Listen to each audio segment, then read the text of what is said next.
Ai, la casa dels ossos. Molt ben vist. L'any 1906, Barcelona creix cap a la muntanya.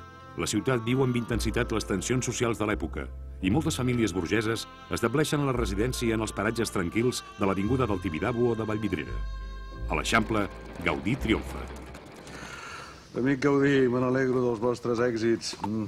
Ara teniu clients molt importants, els Batlló, els Milà... Ja no em necessiteu, amic? I tant que us necessito. Encara us queden diners, oi?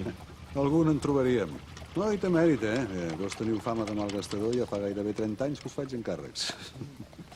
No, no patiu. Confio que aviat recuperaré el que he invertit en la construcció del parc, un cop es venguin les parcel·les. Sense que hi arribi el tramvia? Quantes en teniu de venudes? O entre venudes i aparaulades. No ho sé, aproximadament unes 2. La vostra és la que ja us he comprat. Ah, i la del doctor Trias. Sí, senyor, un gran negoci. Vigileu que ell no fos cas que estigueu perdent el talent per fer diners.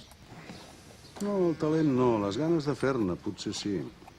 Ens fem grans, jo ja n'he fet 60 i començo a trobar un plaer per la vida reposada, fora de la ciutat, lluny del soroll, de les manifestacions, de les barricades, de les bombes. Veig que les vostres il·lusions nacionalistes es van apagant. No, esclar que estimo la meva terra. Però cada cop ho faig més a la vostra manera, amb un sentiment íntim i reposat, sense urgències ni protagonismes. I què hi ha de la recuperació de la nostra identitat oblidada? I dels ideals que sempre hem compartit? Tot això em fa l'efecte que va per llarg i que ja no ho veuré realitzat. Hauré de consolar-me veient una part, aquesta, el nostre projecte comú, un somni construït en pedra, una ciutat jardí, un paradís terrenal. Viure dins d'una obra d'art. Què més puc voler? S'hi troben fins i tot rovellons. Tant. Per això heu marxat de Palau, perquè els arbres de les Rambles no s'hi fan rovellons. Ara que serem veïns, espero que m'acompanyareu a buscar-me. Pues si jo buscant bolets... No m'estranya que la premsa em faci broma de nosaltres. Ara que si amb la meva arquitectura buscava una notorietat, doncs au, ja la teniu. Ens han convertit a tots dos en uns personatges de revista satírica. O vos us dol, a mi gens. No deixeu ni que us facin fotografies. No us amoïneu tant, home, deixeu que parlin de nosaltres. En última instància, l'èxit i el fracàs s'assemblen més del que ens pensem. I tot sovint un bon fracàs immediat és la millor base per un èxit futur. El més important és continuar treballant, oi? Com tenim l'església de la colònia?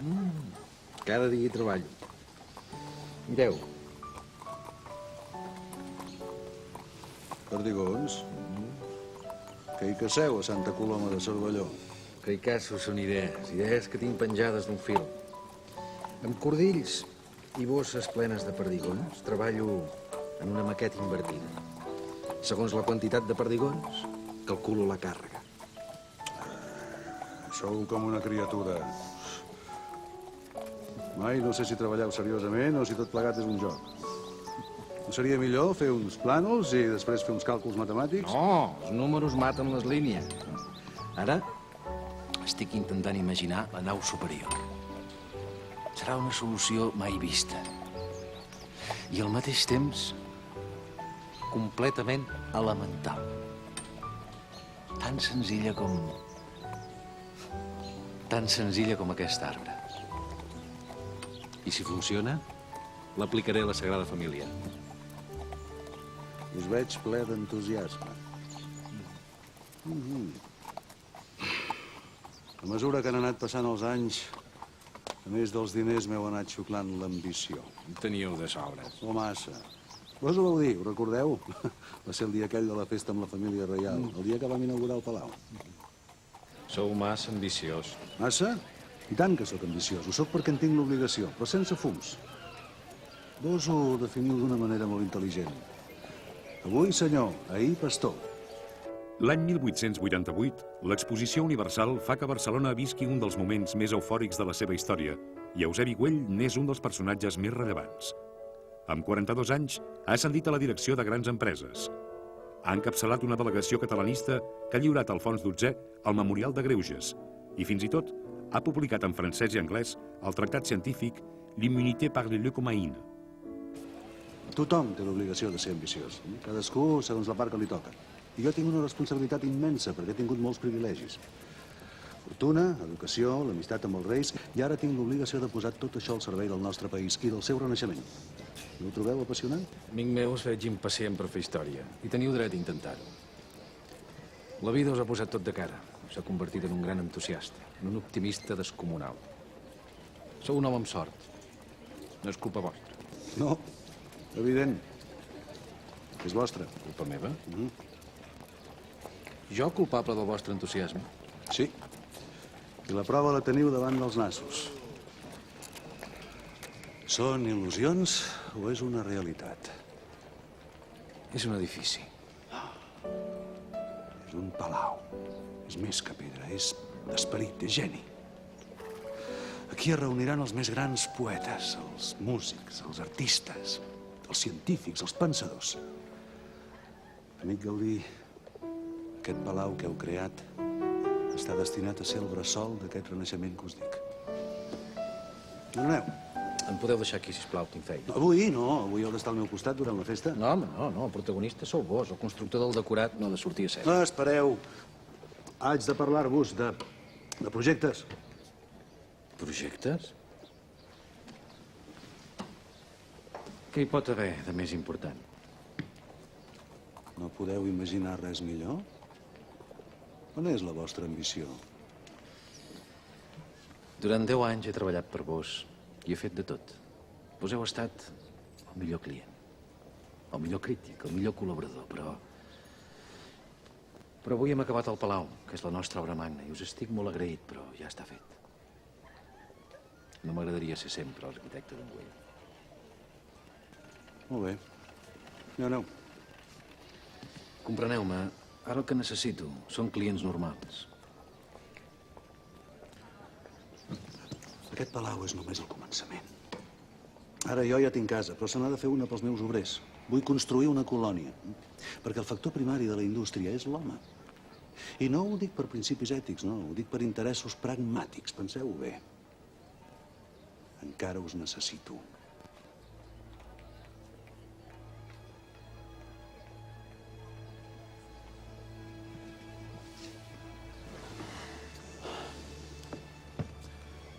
Hem de continuar el nostre projecte comú.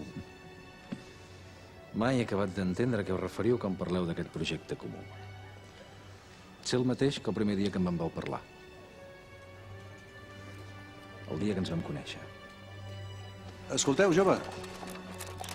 Vos i jo hem de parlar d'un projecte comú. Que sí? Si no és demanar molt, en quina mena de projecte comú heu tingut l'amabilitat d'incloure'm? L'any 1878, Gaudí té 26 anys. Acaba d'obtenir el títol i intenta sobreviure a Barcelona fent d'ajudant d'altres arquitectes i dissenyant peces ornamentals, com ara fanals o expositors. El senyor Eusebi Güell en té 32. Ja és diputat de les Corts de Madrid i és l'hereu d'una immensa fortuna. Un projecte comú transcendental. Un projecte que és més que arquitectònic, més que artístic. He imaginat una ciutat i un país on han d'unir-se la riquesa amb l'ideal de bellesa. I aquesta obra ha de ser un exemple per tota la humanitat. Pugeu. És un gran ideal, sí, però perdoneu-me, però és que jo sóc home de camp i peco de mentalitat pràctica. Em podeu aclarir què voleu encarregar-me? Quina utilitat concreta ha de tenir i, sobretot, quan esteu disposats a pagar per la broma? No m'enteneu. Pugeu o no? Si vos voleu el que vol qualsevol client burgès. Voleu que us faci quedar bé, oi? Però pel que veig, a més de quedar bé davant la família, vos voleu quedar bé davant la història. Entesos.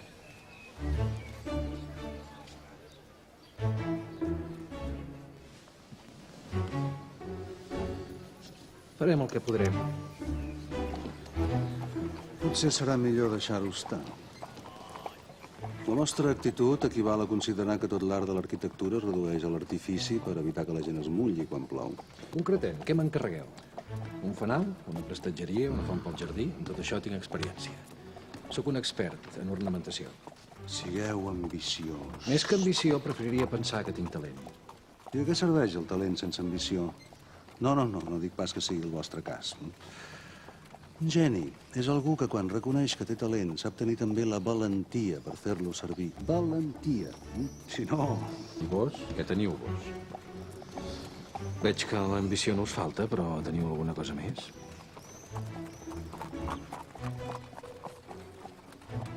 A vos. Espero que el meu talent sigueu vos. M'han dit que quan vau guanyar el títol d'arquitecte, un membre del tribunal va comentar que no sabia si havien aprovat un geni o un boig.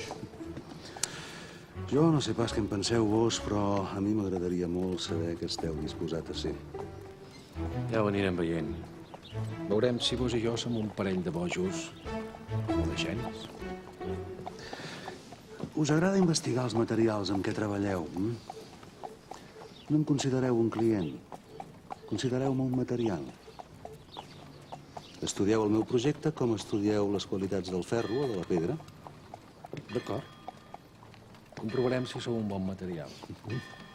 Però us aviso que el primer que cal estudiar és la resistència dels materials. En el vostre cas, caldrà comprovar la resistència de la vostra fortuna. No us preocupeu, don Antoni, i ocupeu-vos de la vostra feina perquè potser s'acabaran abans les vostres idees que no pas els meus diners. N'esteu desafiant?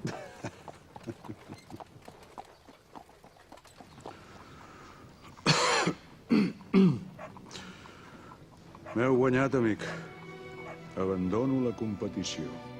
Han passat els anys. 36 des de la primera trobada. És el 1914.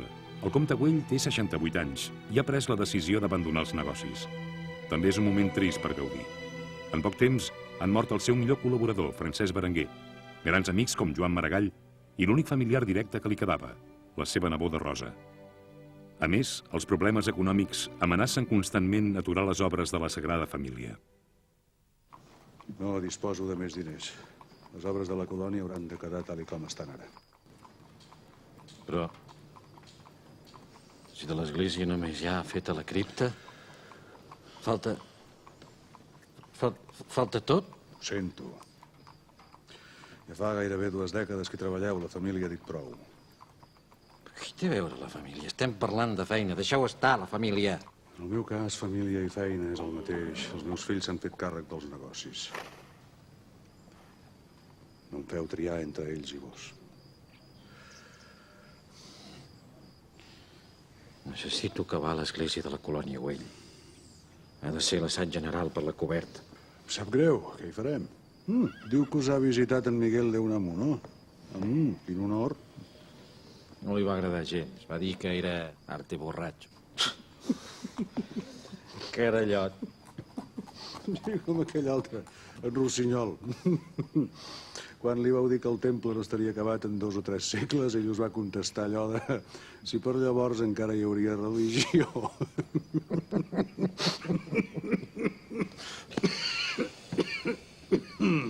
Si us perdo vos, perdo l'únic client que realment ha entès la meva feina. Sou més que un client, sou l'esperit més refinat. I heu estat la meva inspiració.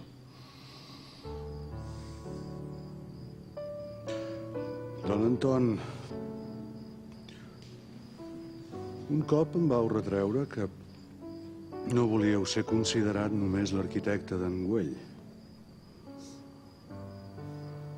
Ara, veient la vostra obra, estic segur que seré recordat només com el mecenes d'en Gaudí. No.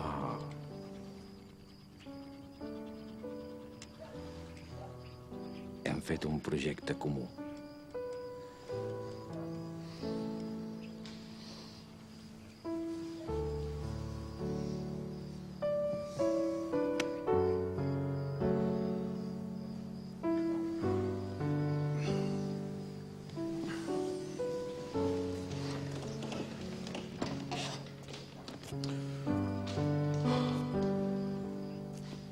Sabeu què?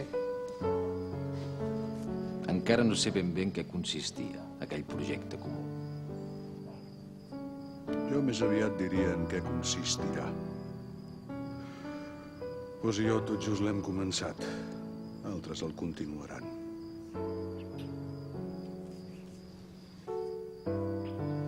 No treballaré per ningú més. Vos vau ser el primer client i heu estat l'últim. El penúltim.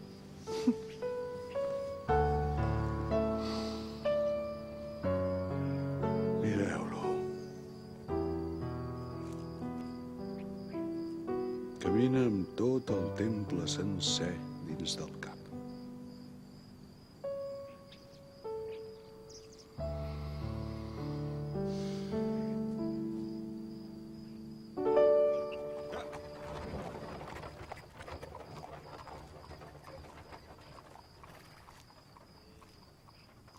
Tres anys més tard, el 1918, va morir Claudi Güell, el fill d'Eusebi.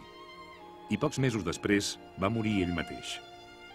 Gaudí es va vendre la casa del Parc Güell i va fer donació dels seus béns a les obres de la Sagrada Família. Finalment, al gener de 1926, es va completar el primer dels 4 campanars de la façana del naixement, l'única part del temple que Gaudí creia que podria veure acabada.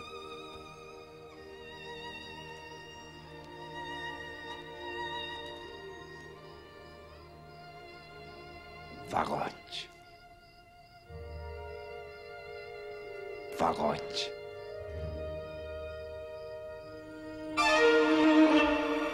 Al juny del mateix any, mentre passejava sol i pensatiu, Antoni Gaudí va morir després de ser atropellat per un tramvia.